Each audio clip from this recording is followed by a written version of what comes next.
kepada Bapak Engkus Kusnadi selaku Kepala Sekolah SMKN 1 Cihamblas, kepada Bapak Yudi Purnawan selaku Wakil Kepala Sekolah Bidang Hubungan Industri, kepada Bapak Tony Rijuan selaku Kepala Kompetensi Keahlian Akuntansi dan Keuangan Lembaga, dan guru-guru pembimbing lapangan praktik kerja yang telah membantu dan memberikan bimbingan kepada kami, kepada Ibu Rindri Siti Maimunah, Bapak Ande Mulyadi, dan Ibu Gina Lili, serta Ibu Sri Mulyadi.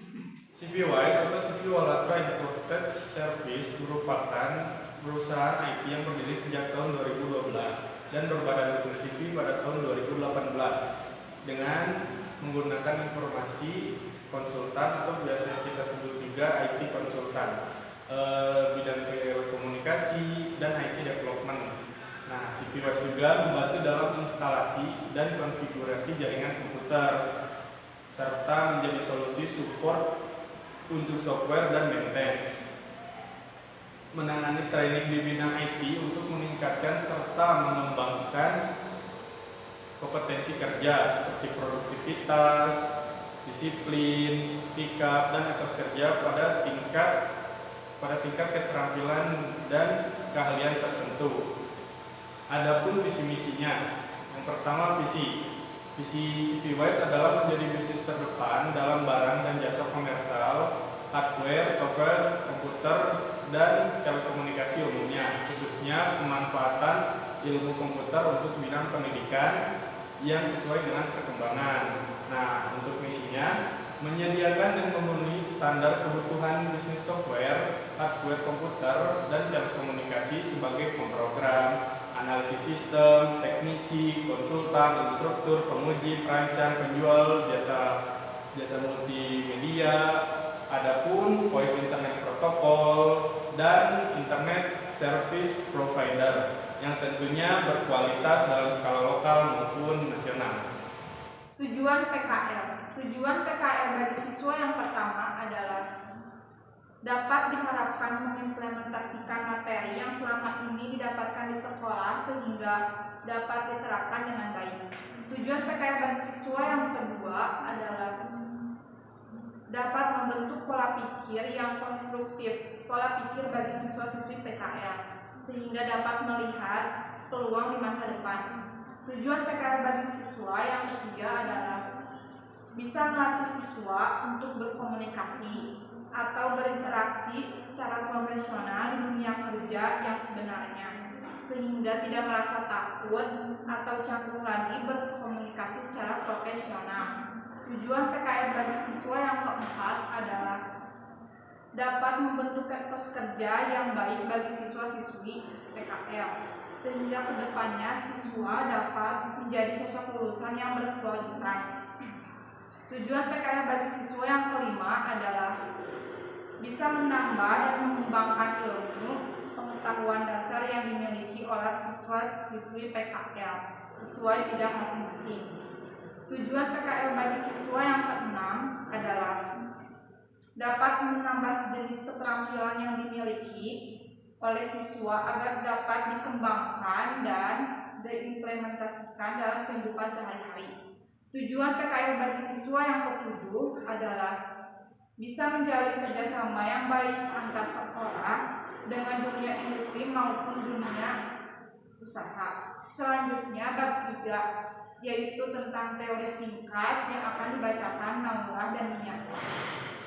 Teori singkat yang pertama yaitu bukti transaksi. Bukti transaksi merupakan dokumen autentik atau asli yang digunakan sebagai dasar dalam pencatatan keuangan.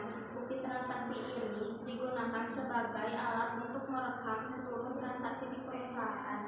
Selanjutnya ada jurnal umum. Jurnal umum merupakan jurnal standar yang dibentuk secara umum. Jurnal sendiri merupakan catatan akuntansi permanen yang pertama setelah bukti transaksi dan digunakan untuk mencatat transaksi keuangan perusahaan secara permanen. Secara kronologis. Jurnal khusus adalah jurnal yang dikelompokkan sesuai dengan jenis transaksinya. Berikut beberapa jenis jurnal khusus yaitu: 1. Jurnal khusus pembelian, yang kedua jurnal khusus penjualan, yang ketiga jurnal khusus penerimaan kas, yang keempat jurnal khusus pengeluaran kas, dan yang terakhir jurnal khusus memorial. Selanjutnya ada buku besar. Buku besar adalah buku yang berisi perkiraan mengenai ikhtisar dari pengaruh transaksi keuangan akibat perubahan aktiva, kewajiban dan modal dalam perusahaan. Ada beberapa macam buku besar, di antaranya buku besar umum, buku besar pembantu, dan buku besar kreditor dan buku besar debitur. Selanjutnya ada neraca saldo. Neraca saldo atau trial balance adalah laporan akuntansi yang mencantumkan saldo di setiap akun besar umum organisasi. Jurnal penyesuaian atau yang biasa disebut dengan AJP adalah ayat jurnal yang dibuat untuk menyesuaikan saldo-saldo rekening yang ada di neraca saldo menjadi saldo yang sebenarnya sampai dengan akhir periode akuntansi. Neraca lajur. Neraca lajur adalah kertas kerja yang berisikan seluruh data akuntansi yang dipakai untuk membuat laporan keuangan. Laporan laba rugi. Laporan laba rugi adalah laporan finansial perusahaan yang dibuat oleh bisnis untuk mengetahui pengeluaran dan pemasukan bisnis secara mendetail. Terdapat dua jenis laporan laba rugi yang biasa digunakan oleh bisnis. Pertama adalah single step, yang kedua adalah multiple step. Laporan arus kas. Laporan arus kas atau yang biasa disebut dengan cash flow ini sendiri dapat diartikan sebagai catatan keuangan yang berisikan informasi tentang pemasukan dan pengeluaran selama satu periode. Laporan arus kas dan juga terbagi dua jenis, yaitu arus kas langsung dan arus kas tidak langsung.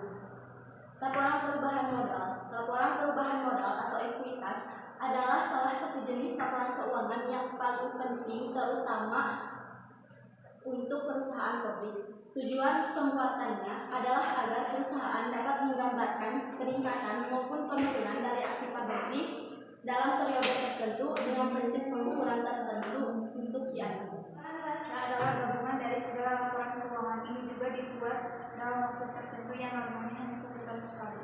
Tujuannya adalah untuk menentukan langkah terkait dengan hasil di tahun selanjutnya. Bab 4 adalah langkah kerja. Langkah kerja menyusun laporan keuangan perusahaan dagang manual. Setelah memahami elemen-elemen apa yang ada di dalam laporan keuangan perusahaan dagang, Anda dapat menempuh cara berikut ini. Yang pertama adalah menyusun neraca saldo. Hal pertama yang dapat Anda lakukan adalah menyusun neraca saldo yang sekaligus menjadi daftar rekening buku besar dengan saldo debit ataupun kredit dari perusahaan. Neraca saldo ini bisa Anda buat setelah pembukuan untuk seluruh jurnal selesai. Neraca saldo di tahap pertama ini disebut sebagai neraca saldo sebelum penyesuaian. Yang kedua, membuat jurnal penyesuaian. Jurnal penyesuaian sengaja dibuat untuk mengalokasikan pendapatan atau pengeluaran di periode yang benar-benar terjadi. Tahapan ini berperan penting dalam menyesuaikan beberapa transaksi yang belum tercatat secara muncul ketidaksesuaian di akhir periode. Pastikan seluruh data asli telah Anda temukan dalam membuat jurnal penyesuaian ini. Yang terakhir, membuat laporan keuangan. Pada tahapan ini, Anda bisa memulai proses pembuatan laporan keuangan yang terdiri dari laporan laba rugi, laporan neraca, dan laporan perubahan modal seperti yang sudah dijelaskan di bagian bawah. Artikel ini sebagai catatan khusus, laporan keuangan ini dapat disusun pada neraca lajur sebab sebelumnya telah dipisahkan untuk besaran nominal yang akan dilaporkan di neraca atau laporan laba rugi. Pemisahan ini akan membuat laporan keuangan yang Anda buat lebih mudah terbaca. Neraca lajur. Penyusunan worksheet dimulai pada neraca saldo, lalu disesuaikan dengan jurnal penyesuaian di tahap 2. Saldo yang telah sesuai akan muncul pada kolom neraca saldo dan nantinya akan dilaporkan dalam neraca dan laporan laba rugi. Penyesuaian dan penutupan rekening. Setelah tahapan penyesuaian laporan keuangan di buku besar, maka Anda harus menutup rekening nominal sementara ke rekening laba rugi dan memindahkan saldo laba rugi ke rekening laba rugi tidak dibagi. Lanjutkan dengan memasukkan informasi tersebut ke buku besar sesuai dengan rekening yang bersangkutan. Menyusun neraca saldo penutupan. Di tahap akhir penyusunan laporan keuangan, perusahaan dagang Anda akan diminta untuk melakukan pengecekan ulang pada keseimbangan debit dan kredit di rekening yang masih terbuka melalui neraca saldo penutupan, namun tidak termasuk nominal yang sudah ditutup. Tujuannya adalah agar Anda lebih mudah dalam menyusun jurnal di periode berikutnya. Langkah kerja menyusun laporan keuangan perusahaan dagang APAS. Menyusun laporan keuangan dengan APAS adalah dengan menggunakan aplikasi Microsoft Excel. Langkah-langkah yang harus dilakukan ketika akan menggunakan Microsoft Excel sebagai berikut. Buka Microsoft Excel pada layar desktop komputer. Misalnya kalian ingin membuat satu sheet yang mencakup hutang, gaji, piutang, arus kas, dan lain sebagainya. Kalian klik Cell dan masukkan data yang akan diolah secara lengkap dan rinci sesuai dengan keinginan kalian.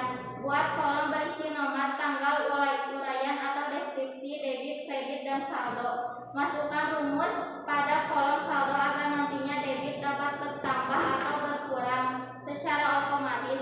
Kalian dapat mengombinasikan rumus IF, OR, sum, dan lain sebagainya.